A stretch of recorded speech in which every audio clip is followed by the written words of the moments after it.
The sun was just lifting above the pines when flashing lights flared in my rearview. Red and blue flickered across the asphalt like some kind of traffic stop. Only thing was, I know every sheriff's unit in this county, and the SUV behind me wasn't one of them. Before we get into it, drop a comment with your country. Let's see how far this tale spreads. I eased my pickup onto the shoulder, gravel crunching under the tires. For a second, I thought maybe it was a new deputy I hadn't crossed paths with yet. But when those doors opened, my gut told me otherwise. Two men stepped out in tactical vests with bold white letters across the front, HOA cop. They walked up like extras straight out of a reality cop show. One was tall and skinny with a shaved head and mirrored shades. The other was heavier, clutching a clipboard like it was a badge of honor. Nothing about their gear looked official, though they carried themselves like kings of the highway. The tall guy knocked on my window. License and registration. Step out of the vehicle. I cocked an eyebrow. On what authority?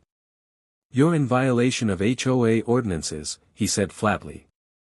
This is an official compliance stop. I almost laughed. On a public highway? Correct, the heavier one added, eyes on his clipboard. Article 7 subsection B, vehicles owned by residents must meet appearance standards at all times. Your truck has unauthorized accessories. I blinked. You stopped me over a toolbox and mud tires. Non-compliance is a serious matter, the tall man puffed out his chest. Refuse, and it escalates. Before I could answer, a white Lexus rolled in behind them. Out stepped Linda Marsh, president of our HOA. Hair flawless, pearls on her neck, smug smile in place. Clipboard in hand like it was a sword. Good morning, she sang. We've had several complaints about your truck. These officers are here under my authority to enforce compliance. I chuckled under my breath. Linda, this is a state road. Your reach ends at the neighborhood entrance. Her eyes narrowed. Our jurisdiction follows our residents. Your truck makes the community look bad. It's disgraceful. Clipboard guy nodded like she just quoted law. Step out, sir. Refusal could lead to impound. That's when I knew, this wasn't a bluff. They wanted my truck. Hands steady on the wheel, I said calmly, so let me get this straight. Two fake cops in vests labeled HOA cop, backed by a president who thinks her rules extend past her driveway, are trying to arrest me over a pickup truck. The tall one glared. Mock us if you want. Step out or it gets ugly. I leaned back, unbothered. They thought I was cornered, but they had no idea who they were facing. The tall man slammed his palm against my window, rattling the glass. Last chance. Out now. Linda folded her arms, smug. Your violations are already documented. This will be on record. Cooperate, and it'll go easier. I sighed. Funny thing about records, I said. Some of us actually know how to keep the legal kind. The clipboard guy leaned closer, vest brushing the door. Don't play. We can use force. That's when I smiled. Calm. Cold. Dangerous. Because while they thought I was just another homeowner, they didn't realize who they'd picked a fight with. My hand slipped casually to the button on my belt radio, the kind only real deputies carry. Silent signal sent. Backup was already on the way. But I wasn't waiting around. I shoved the door open, making the clipboard man stumble back. Boots on gravel, I stepped out slow, arms folded. You sure you want to go through with this? The tall one squared up, fumbling with knockoff cuffs on his belt. Turn around. Hands behind your back. Before I could reply, sirens cut through the morning. Getting louder. The fakes froze. Linda's grin twitched. Two sheriff's cruisers stormed up, lights blazing, dust swirling.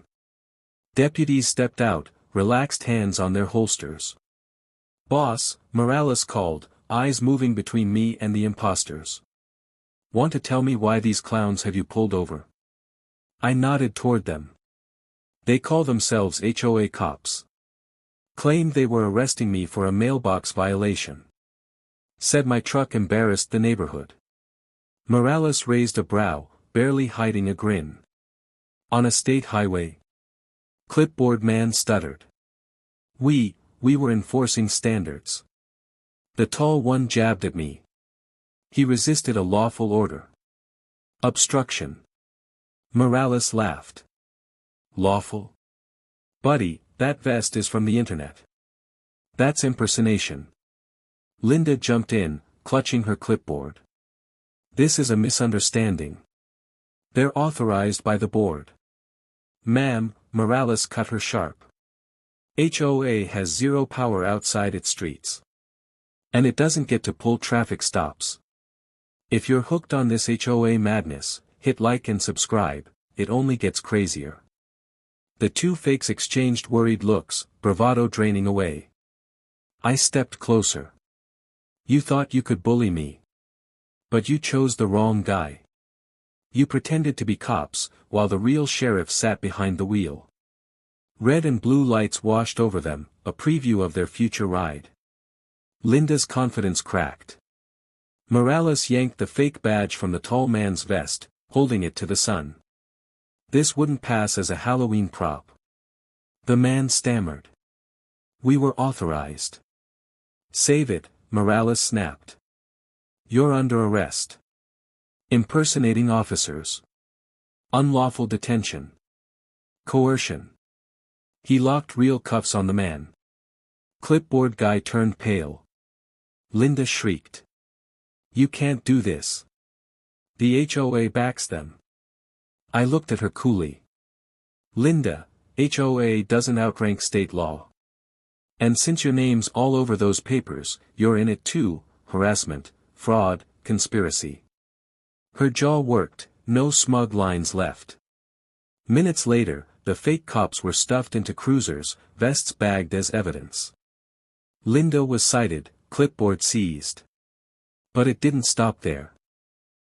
Prosecutors moved quick once Morales and I turned in the files. Neighbors came forward with stories, fake fines, threats, intimidation. What started as a bogus stop turned into a full investigation. 2 weeks later, I sat in the courtroom. Charges rolled out, impersonation, fraud, unlawful restraint, conspiracy. The tall one flushed red. Clipboard man dripped sweat.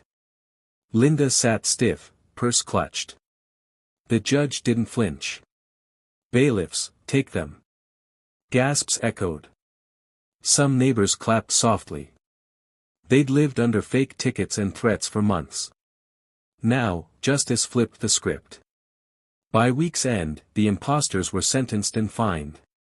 Linda lost her presidency, was heavily penalized, and banned from contacting several residents. The board scrapped her program entirely. As I left the courthouse, neighbors who once whispered now smiled. Some shook my hand, another patted my back. Sheriff, an older man said, voice relieved. Feels like we finally got our neighborhood back. I nodded. Nobody stands above the law. Not frauds. Not power-hungry presidents. Justice doesn't wear a costume. The fakes were exposed, the neighborhood free.